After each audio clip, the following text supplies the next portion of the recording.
आज बड़ी मुद्दत के बाद ज़ब्त का बंधन टूट गया तो मैंने उसको लिख भेजा है।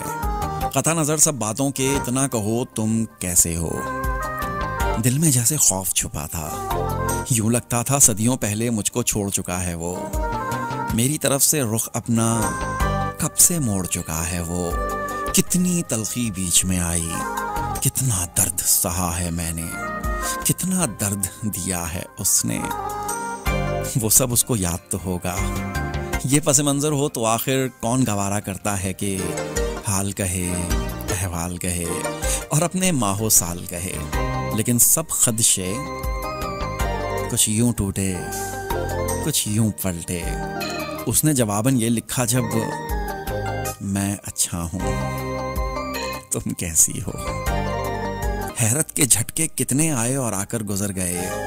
कुछ लम्हे तो दंग रही मैं, फिर उसको शुक्राना लिखा।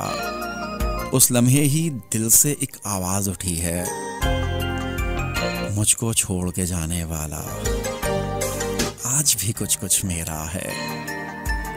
मुझको छोड़ के जाने वाला